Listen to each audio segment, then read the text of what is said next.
Nakausap niyo yung mastermind ng kidnapping, si Princess! Nalaman namin ni Xavier ng pagkidnap kay Libby, hindi totoo. Ano kung hindi totoo? Napilitan po si Libby na umamin sa amin. Nagawa-gawa niya lang yung pagpapakidnap sa kanya. Walang nangyaring kidnapping! Gawa-gawa ko lang lahat ng yun!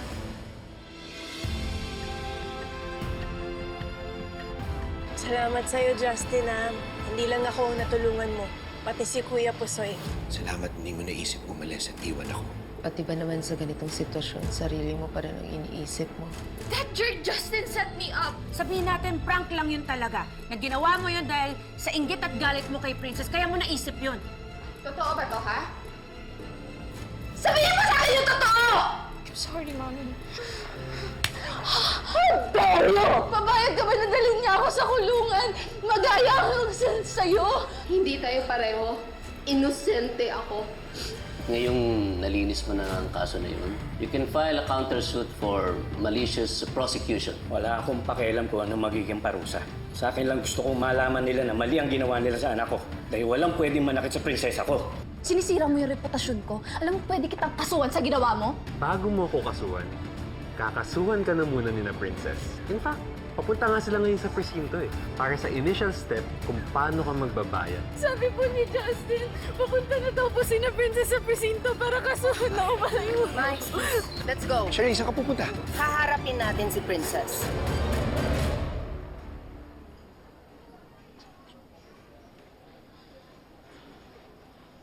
Xavier, si tatay. Ayun, nasa labas pa. Kausap lang si attorney sa phone. Susunod na lang daw siya.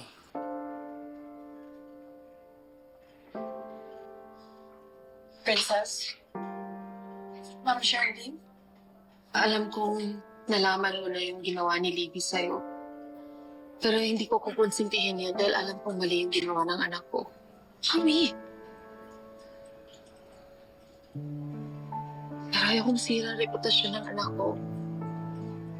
Alam kong nandito kayo para itama yung mali ng ginawa niya. Pero nandito ako para sa anak ko. Princess, nakikiusap ako sa'yo kung may balak kang kasuhan yung anak ko. Please, huwag mo na ituloy.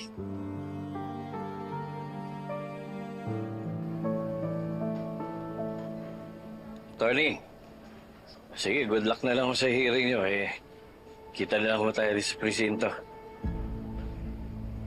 Okay, salamat.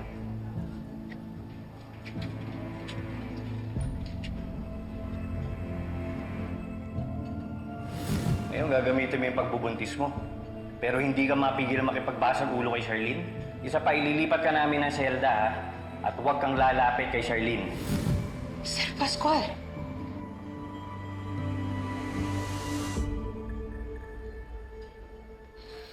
Pero Ma'am Shirley, Alam kong walang kapatawaran yung ginawa ng anak ko sa'yo at sa tatay mo. Pero bilang isang ina, mahirap sa akin na makita ang anak ko pagdadaanan to. Malaking kahihiyan to sa reputasyon niya. Ma'am Shirley, paano naman po yung kahiyan at sakit na binigay niya sa akin at sa pamilya ko? Alam kong hindi ko matutumbasan yun. Kaya ako na yung humihingi ng tawad para sa anak ko. Lahat gagawin ko para sa anak ko. Princess, nagmamakaawa ako sa'yo. Please, huwag mo na ituloy yung kaso sa anak ko.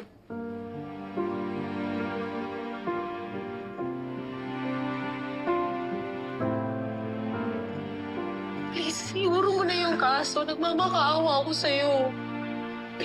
Shirley, Nagmamakaawa ako sa'yo. you have to do this. Stand up. Hindi, hayaan mo na ako. Ginagawa ko to dahil ayaw kong matulad sa akin ang anak natin. Pero Ma'am Shirley, huwag niyo naman po ibaba yung sarili niyo. Hindi. Alam ko kulang pa to sa ginawa niya sa'yo. Kaya kung paulit-ulit akong lumuhod dito para lang mapatawad mo yung anak ko, gagawin ko. Mapakinggan mo lang ako. Please, huwag mo na ituloy yung kaso. Shirley.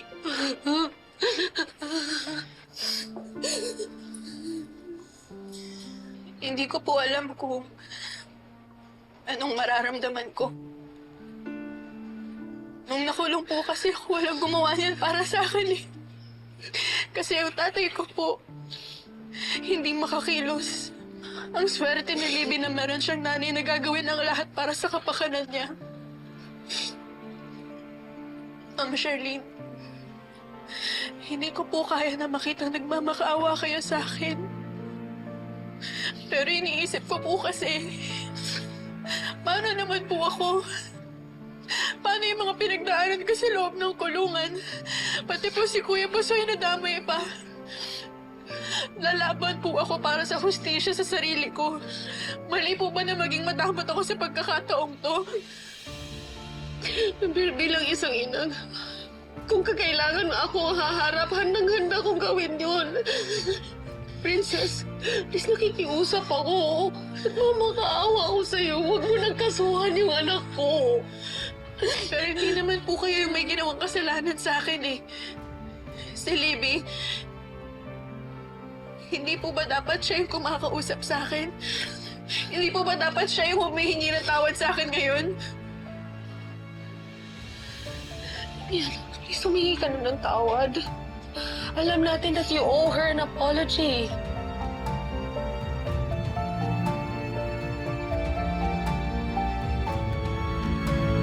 Sir, nakakatuwa naman. Dito pa tayo nakita. Dito pa tayo magre-reunion. Oh, bakit kayo nanginginig?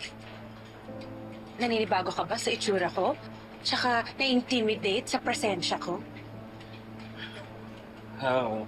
May sakit kasi ang Parkinson. Ah, Parkinson's. Ano yun?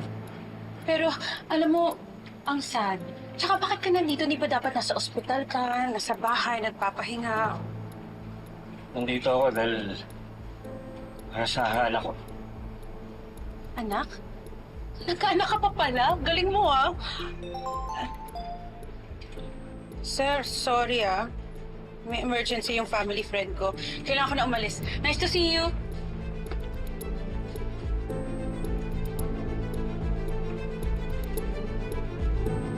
Libby, please. Go, Libby. Hindi pa kayang humarap ni Libby dahil sa ginawa niya. Ako na lang ang magiging shield niya para protektahan siya at harapin to. Please, nagmamakaawa mo. Please, huwag mo na ituloy yung kaso sa anak ko. Hindi ko kaya makita siya na may pagdadaanan ko. Nagmamakaawa ako sa'yo. Ako magdedesisyon bilang ama ni Princess. Ano? Anak ni Sir Pascual si Princess? May kasalanan ginawa ng anak mo sa anak ko. Hindi ko pa lalagpasin to. Kailangan matuto siya sa ginawa niya. Naiintindihan kita, Dado, pero sana maintindihan mo rin ako na mahirap to para sa akin makita yung anak ko pagdadaanan to. Pues patas lang tayo. Pinagdaanan ko yan nung makulong si Princess. Dado, sandali lang. Pakinggan mo muna ako. Kung kailangan kong pilitin yung anak ko para humingi ng tawad kay Princess, gagawin ko. Pakinggan mo muna ako. Lydia, please, humingi ka na ng tawad. Alam mo naman na mali mo to. Nagkikiusap ako sa'yo. Charlene, tama na. Sasaktan na yung bata. Charlene, tama na. Huwag mo palitin yung bata kung ayaw niya, ayaw niya!